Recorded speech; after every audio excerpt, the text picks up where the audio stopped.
Siéntense, por favor.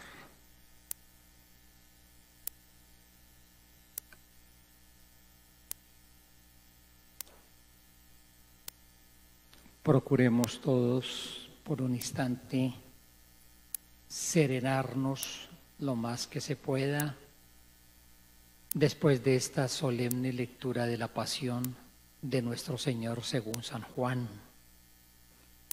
Ustedes lo escucharon, todo comenzó en un huerto y termina en un huerto. Les he invitado para que consideremos la celebración del Triduo Pascual como una unidad. Lo que celebramos ayer, jueves, esto que estamos celebrando hoy y mañana la gran vigilia pascual. Y les he propuesto para que en cada uno de estos días nos acerquemos a la palabra del Señor de una misma manera, descubriendo en cada regalo que la palabra de Dios nos hace la nueva y verdadera imagen de Dios que brilla en la persona adorable de Jesucristo.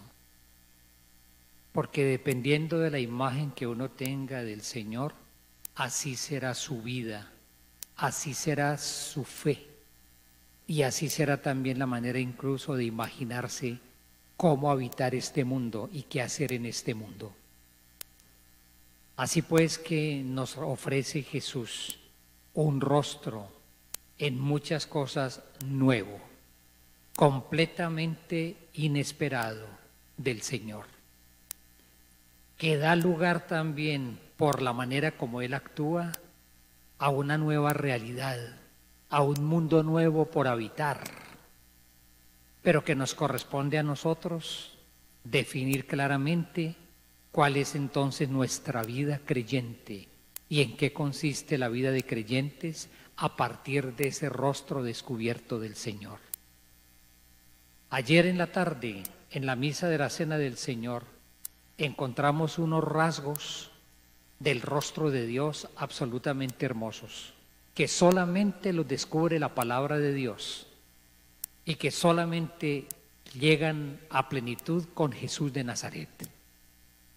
Muchas religiones del mundo tienen su imagen de Dios, pero esta, que es don del Dios mismo que se ha comunicado hacia nosotros, es la imagen del rostro más auténtico que podamos tener. Incluso las personas que se consideran no creyentes son no creyentes en algo y de alguna manera se lo imaginan. Y ayer encontrábamos entonces esos rasgos maravillosos de un Dios servidor que extiende sus manos para tomar entre sus manos nuestros pies, cuidarlos, y que por lo tanto realiza esa imagen del Antiguo Testamento del Dios liberador, no a partir de escenas de guerra y de combate, sino fundamentalmente de escenas de servicio. Como también esa imagen entrañable y única, el Dios que se entrega como alimento. No está esperando que los seres humanos le ofrezcamos, como en una época pasó, sacrificios humanos, para ver si entonces se nutría de nuestra sangre. Todo lo contrario, es un Dios que Él mismo se ofrece como alimento en la Eucaristía. Ahora, detengámonos en la palabra de Dios de hoy, particularmente. Una nueva imagen del Señor. Jesús ayer le comentaba a Pedro, en ese gesto inesperado de lavarle los pies: lo que yo hago en este momento tú no lo comprendes, lo comprenderás más tarde. Pedro, ustedes y yo en este momento tuvimos que entrar en un ejercicio de comprensión para descubrir lo que Jesús quería revelarnos con ese gesto de servicio. Eso hace eco hoy, pero de manera particular me parece a mí que toma una resonancia enorme con las palabras de Isaías en la primera lectura que escuchamos hoy. Magnífico texto, se le conoce tradicionalmente como el cuarto cántico del siervo de Yahvé. Isaías habla de algo que asombrará a muchos pueblos, ante el cual los reyes cerrarán la boca al ver algo inenarrable y contemplar algo inaudito. Pues en eso estamos. Toda esta celebración del Triduo Santo y toda esta maravillosa realidad de Jesús que pasa por la cruz es contemplar sencillamente algo inenarrable y algo inaudito. Si es algo inenarrable, es que es imposible de describir. Nuestras palabras se quedan cortas, porque es sencillamente algo admirable, supera la capacidad de nuestro lenguaje, es indecible. Y si es algo inaudito, es algo que nunca antes se había escuchado y que es sorprendente, no por lo extravagante, sino por lo novedoso. Digámoslo así también para muchos, por lo escandalosamente novedoso. Y a partir de esa expresión entramos nuevamente, como ayer en la tarde, en esa experiencia de Pedro, los apóstoles y nosotros, para tratar de descubrir este corazón inagotable y siempre nuevo del Dios en quien nosotros creemos, que nos es dado a conocer por Jesús de Nazaret. Y miren entonces los rasgos de este Dios a quien se nos invita a creer. El primero, Jesús, que es Dios y Señor, se presenta como un siervo desfigurado que nos sana con sus mismas heridas. Bellísimo lenguaje, pero verdaderamente conmovedor. Isaías habla de un servidor de Dios desfigurado, sin apariencia humana, como raíz en tierra árida, sin figura, sin belleza, sin aspecto atrayente, digámoslo de otra forma, repugnante. Pero más aún, este hombre sin belleza aparente es un hombre presentado como el hombre de dolores, acostumbrado al sufrimiento. Los rostros lo evitan porque lo consideran despreciable y desestimado. Y lo presenta Isaías maltratado, como alguien que voluntariamente se humilla y no abre la boca. Y la imagen es bella, sencilla, como un cordero llevado al matadero, como una oveja ante el que la va a esquilar, enmudece y no abre la boca. Sin defensa, sin justicia, fue llevado. No solamente alguien de rostro desfigurado, alguien que por otra parte sufre, pero de una manera también asombrosa. Isaías nos presenta otro rasgo: los sufrimientos que él soporta son los nuestros. Y eso sí es absolutamente nuevo en toda la historia religiosa de la humanidad. Un Dios capaz de sufrir y hacer que nuestros sufrimientos sean los suyos. Soportó nuestros sufrimientos y aguantó nuestros dolores. Pero por si esto fuera poco, todavía el profeta nos dice algo que se realiza en Jesús todavía mucho más sorprendente. No solamente acostumbrado a dolores y sufrimientos, que en realidad son los nuestros, que Él carga sobre sí, sino que son sufrimientos soportados por nosotros, pero porque son sufrimientos causados por nuestras rebeliones, triturado por nuestros crímenes. Errábamos como ovejas perdidas y cada uno siguiendo su camino. Qué hermosa descripción de lo que significa perder el norte en la vida de fe. Cada quien errando por su propio camino, cada quien siguiendo su propia ruta, que no es la ruta del Señor. Lo arrancaron de la tierra de los vivos, dice en nuestro texto, soportando nuestros crímenes. La humanidad tiene muchos sufrimientos, muchísimos. Muchos de ellos son por causas naturales. Naturales no simplemente de la naturaleza, sino naturales de nuestra condición física. Por ejemplo, porque nuestro mismo cuerpo se puede enfermar, nuestro mismo cuerpo puede deteriorarse. Pero es que también la humanidad tiene muchos sufrimientos causados por nosotros mismos con responsabilidad, es decir, haciendo sufrir a otros. Y todo eso es lo que la palabra del Señor llama nuestras rebeliones y nuestros crímenes. Y hay alguien que entonces se atreve a sufrir cargando sobre su propia existencia todo ese mundo de dolores causados por nuestro propio pecado, causados por la injusticia que los seres humanos somos capaces de sembrar. Eso es algo absolutamente sorprendente. Ese es un rostro inédito del Dios en quien vale la pena creer. Pero como si todavía fuera poco, hay algo más que nos regala la palabra. El que sufre desfigurado en su rostro, con dolores que son los nuestros, con dolores los que causamos los seres humanos por nuestras injusticias, por nuestra violencia, pero simultáneamente un hombre herido cuyas cicatrices son capaces de curarnos y cuyas heridas son capaces de darnos la salud. Esa es una imagen única del Dios en quien vale la pena creer. Aquí no estamos nuevamente, como lo decía yo, ese Dios adorado en tantos pedestales, los dioses para una cosa y los dioses para otra cosa. Para una necesidad un Dios, para otra necesidad otro Dios. Estamos sencillamente ante una imagen única, sorprendente. Un Dios que se presenta como un siervo sufriente, que carga sobre su propia humanidad nuestros sufrimientos, los que naturalmente podemos tener, pero también los que culpablemente podemos producir cuando los seres humanos somos violentos, y que al cargarlos sobre su propia humanidad, simultáneamente los cura con sus propias cicatrices. Ese siervo es Jesús el Señor, a quien nosotros hoy contemplamos.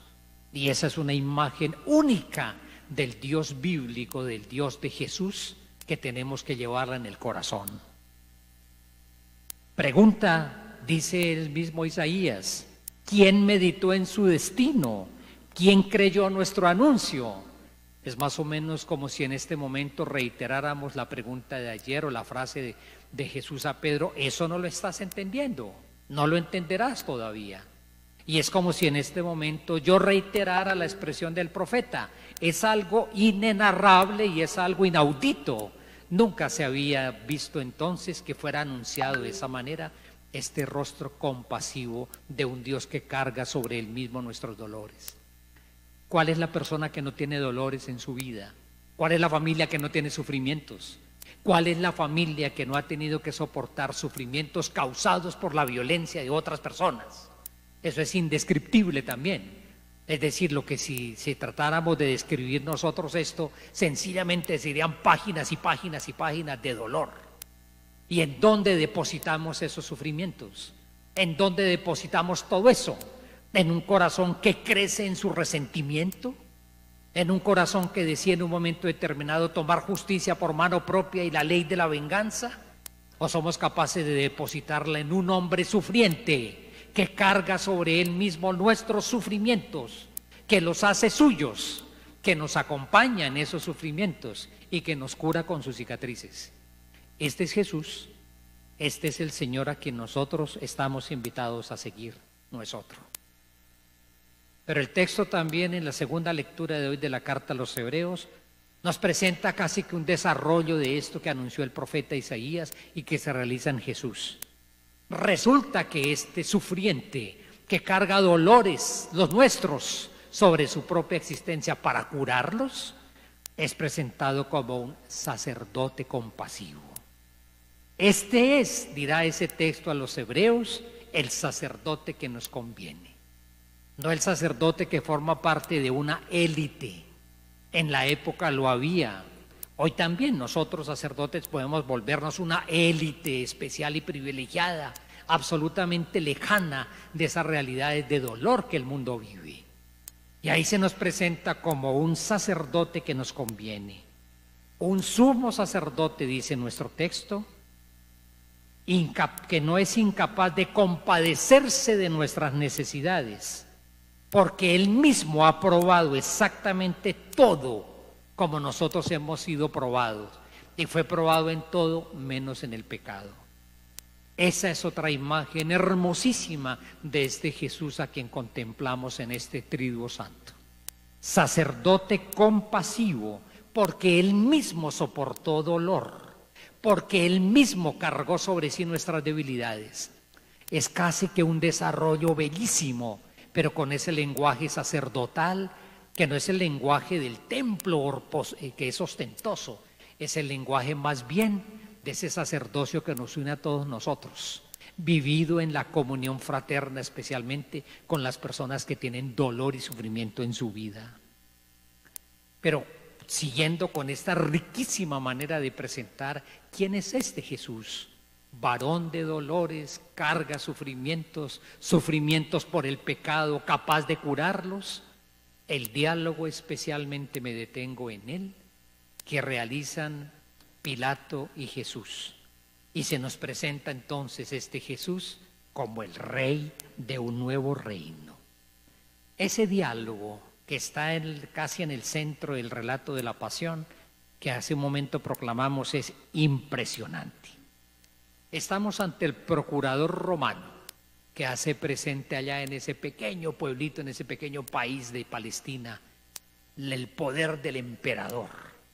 Estamos allá y asistimos en ese texto a un hombre lleno de poder y que termina totalmente desestabilizado por un rey que no tiene abolengos, que no tiene sangre distinta del común de los mortales, sangres azules, por un rey que no tiene ningún castillo, por un rey que no tiene ningún poder armado, por un rey que no tiene un grupo de cortesanos que están ahí intrigando a ver cómo se acercan más y más a los círculos de poder. Un rey interrogado por el procurador romano Poncio Pilato acerca de su realeza. ¿Qué es lo que has hecho?, le pregunta. Jesucristo, y es este rey inesperado que con una claridad meridiana le responde: tú lo dices, soy rey. Y algo más, mi reino no es de este mundo. Este sorprendente rey, cuya realeza no se ajusta a ningún parámetro monárquico, con todas esas ínfulas de aristocracia, de poder y de riqueza, para nada. Y es el verdadero rey. Un rey que asocia su reinado a la ausencia de guardias, es decir, a la ausencia de un poder militar. Para nada. No necesita a nadie que lo protejan. Sencillamente Él está ahí presente. Un rey inesperado que incluso es capaz de hablarle al que representa el poder ahí en ese momento de cuál es la verdadera fuente de la autoridad, que viene de lo alto. Así que no sea tan engreído de pensar que tiene todo el poder.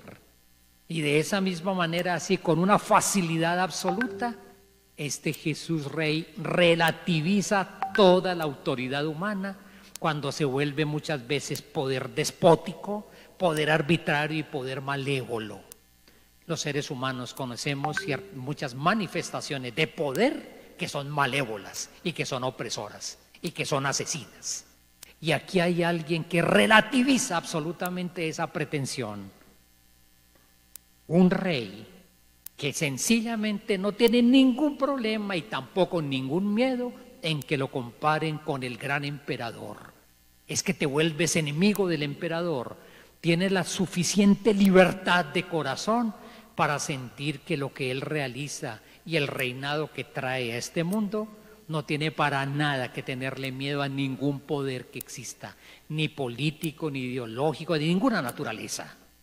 Un rey que sencillamente poco a poco va desarmando a este hombre que representa el poder político.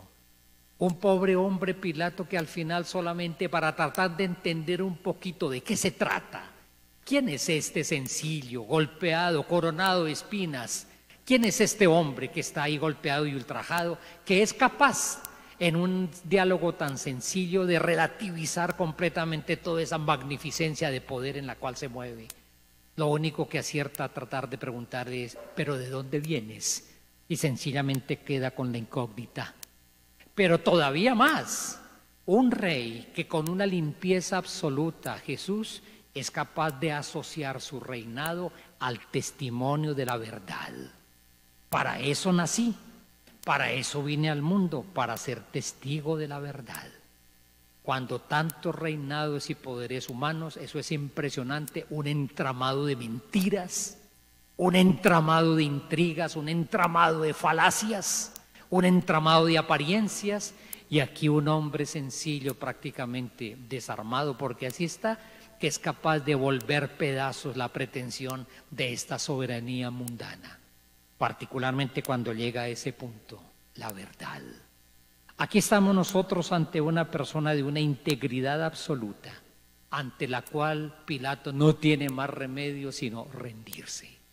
Trata de soltarlo, trata de salvarlo, porque sencillamente es capaz de reconocer en repetidas ocasiones su inocencia.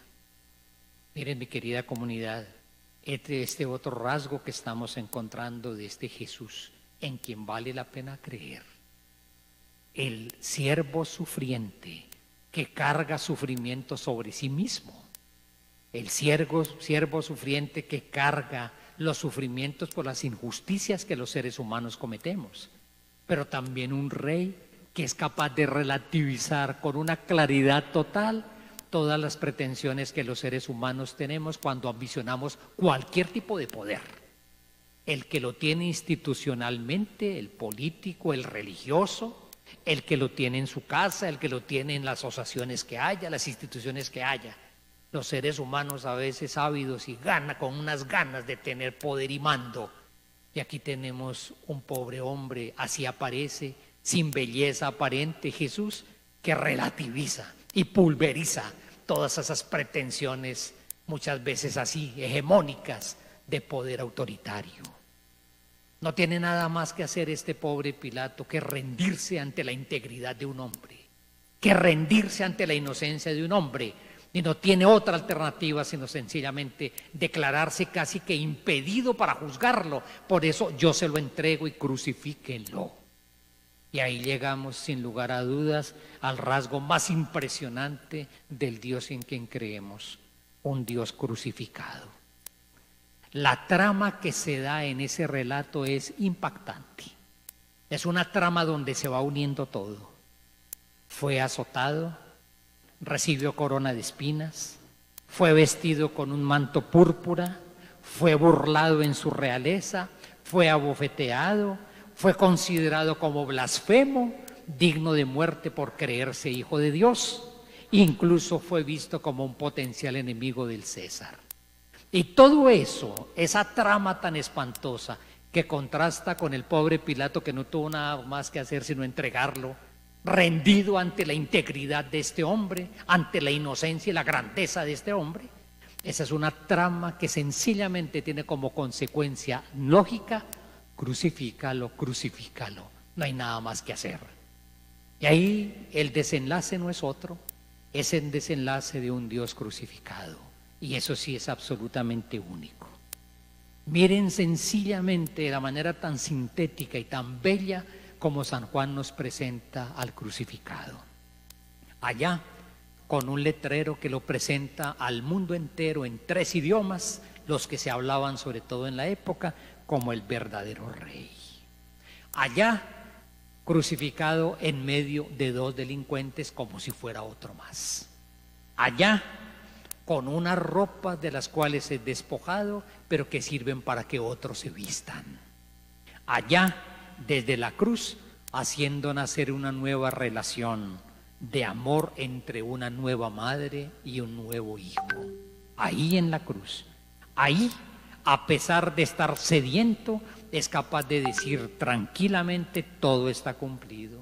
Inclina su cabeza, entrega su espíritu. Atención, no es simplemente que exhaló su último aliento de vida, no, entrega su espíritu, es decir, toda su vida la pone en las manos del Padre amoroso. Su muerte no es una caída en el vacío. Cristo aprendió, dice la segunda lectura, en los días de su vida mortal, en obediencia, y oró con gritos, con súplicas y con lágrimas, dice el texto, a aquel que lo podía librar de la muerte, y fue escuchado. ¿Cómo es posible que digamos que fue escuchado si efectivamente murió? Pues fue escuchado porque muere entregando su espíritu al Padre, al Creador de todo y al que lleva a cumplimiento un proyecto de vida y de amor.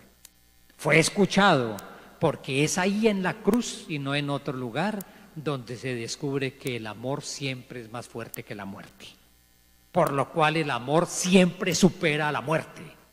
Y eso es lo que ya se muestra como preámbulo hermoso de la gran celebración que tenemos mañana en la noche con la vigilia pascual. Ese es el Dios en quien se nos invita a creer hoy, en este Viernes Santo. Muy diferente a otros dioses que a veces nosotros los hemos creado, nos los han contado, los hemos creído y hemos creído en ellos. Dioses poderosos, dioses de no sé qué tipo de poderes mágicos milagrosos, dioses castigadores, dioses vengativos, dioses severos, ante los cuales uno no puede sino tener miedo, dioses vengativos, etcétera, etcétera, etcétera. Toda una cantidad de imágenes distorsionadas que no corresponden para nada a esta preciosa manifestación del verdadero rostro del Señor. Y aquí de este Señor, así como se presenta, tiene que salir un mundo distinto. ¿Cómo es nuestro mundo hoy? Como lo fue en la época también, pero hoy también. Mundo de dolores y sufrimientos, mundo de violencia, y violencia muchas veces, violencia culpable, disfrazada tantas veces con ciertos hábitos de legitimidad. Un mundo de poderes arbitrarios que sencillamente se sostienen por mentiras, por triquiñuelas, por una cantidad de complicidades. Miren todo lo que hay en el texto de la pasión de Jesús. Pero ahí tiene que nacer una nueva realidad del amor de Dios. Un mundo en el cual el sufrimiento ojalá sea transfigurado por la solidaridad que vence la indiferencia y el individualismo. Eso tiene que suceder. Un mundo donde los poderes humanos sean relativizados siempre, porque no pueden ser ni absolutizados ni divinizados, ningún poder humano. Qué diálogo tan impresionante ese acerca del poder humano, del poder político, incluso religioso. Jesús lo desvincula de las armas, de la aristocracia, de las pleitesías, a veces de los servilismos con el que manda. Jesús lo desvincula de esa pretensión mesiánica de muchas personas que se autodivinizan. Qué diálogo tan sencillo, pero qué diálogo tan impresionante para relativizar tantas cosas de los poderes humanos. Jesús habla en cambio de una autoridad relativizada porque no puede ser violenta, porque no puede ser arbitraria, porque tiene que luchar por los inocentes, porque tiene que sostenerse sobre la verdad. Y todo eso hará que ese mundo de autoridad que en el mundo existe sea realmente humano. Un mundo en el cual la justicia ojalá sea justa. Justicia justa, donde no se sigan condenando inocentes. Un mundo en el cual no sucumba la justicia ante tantas complicidades corruptas y muchas veces fanáticas. Un mundo donde definitivamente el pecado es redimido, porque alguien cargó en su propia humanidad nuestros sufrimientos y dolores. Querida comunidad, hermosa la celebración y hermoso este cuadro del Dios en quien estamos invitados a creer. Ustedes y yo como creyentes en Jesucristo hoy, en este hombre de dolores que carga el dolor de la humanidad en su propia humanidad, que lo cura con sus propias heridas, este rey de un reinado de la verdad, de la justicia, de la no violencia, nos invita a nosotros a que vivamos nuestra fe, ojalá de manera madura. Todo el que escucha, todo el que es de la verdad, escucha mi voz, dijo Jesús a Pilato. Creo que la primera invitación para nosotros creyentes es esta: ser personas veraces. Es decir, que nosotros no haya ningún tipo de engaño, no haya ningún tipo de mentiras. Hoy abundan las falsas verdades, las verdades a medias, la manipulación de la información por muchas razones. Y hoy realmente se necesita que la sociedad opte por ser mucho más veraz. Y creo que eso es algo que está en las manos nuestros como creyentes. Un texto bellísimo de San Juan: mirarán al que traspasaron. Creo que ustedes y yo estamos invitados a mirar a Jesús el atravesado, a aquel que fue atravesado con una lanza en su costado. Él es la fuente para que seamos creyentes como Él, que asumamos el sufrimiento como Él, con solidaridad, y que si nos toca alguna vez en la vida sufrir, seamos capaces de sufrir unidos al que sufrió por nosotros y que hace posible que nuestras heridas sean curadas con sus cicatrices. Ojalá no haya personas que sufran, ojalá no haya niños que sufran, ojalá no haya adultos mayores que sufran, ojalá no haya jóvenes que mueran, ojalá no haya personas que estén afectadas por enfermedades horribles y terminales. Pero como eso sucede permanentemente, desafortunadamente, mirar al que fue atravesado para llevar desde él los sufrimientos que de pronto en la vida tengamos que tener, debamos tener. Cuando él sea levantado de la tierra, traeré a todos hacia mí, dice también San Juan. Miren, yo creo que hoy estamos invitados en esta liturgia a dejarnos atraer por él, seducir por él. ¿Cuántas veces saliendo nosotros los sacerdotes aquí de la sacristía o por ahí, tantas personas se acercan a decirnos: Padre, bendígame esta cruz, bendígame esta imagen? Más allá de la bendición para decir si de pronto me protege o no me protege, lo bello es poder mirarlo a Él y dejarnos atraer por su amor, dejarnos conquistar por su amor extremo, dejar que nos cautive su amor extremo, que nos seduzca y que nos haga capaces de un amor como el suyo. Y por supuesto, creyentes en Cristo crucificado, estamos invitados también hoy, como el mismo Jesús lo dijo, a tomar la cruz de cada día y seguirlo. Mi querida comunidad, el Señor no necesita que uno le pida sufrimientos. Él no necesita que uno aumente sufrimientos a los sufrimientos que ya la vida trae.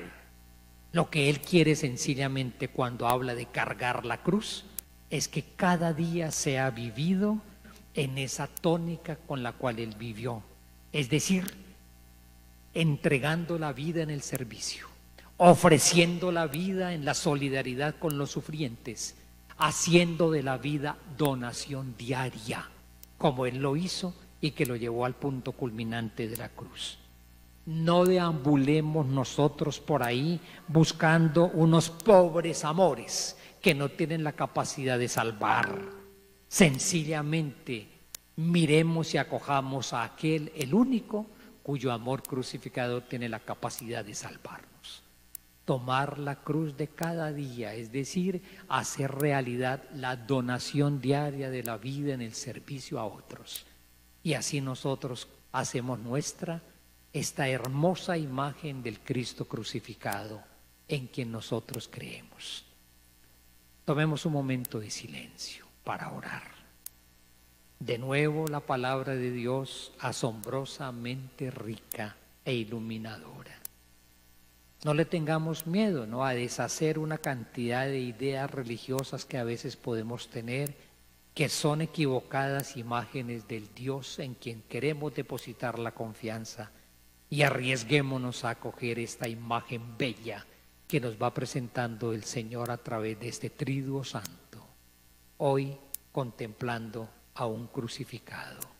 Miremoslo, dejémonos atraer y seducir por su amor, porque sus cicatrices nos curan, sus heridas nos sanan.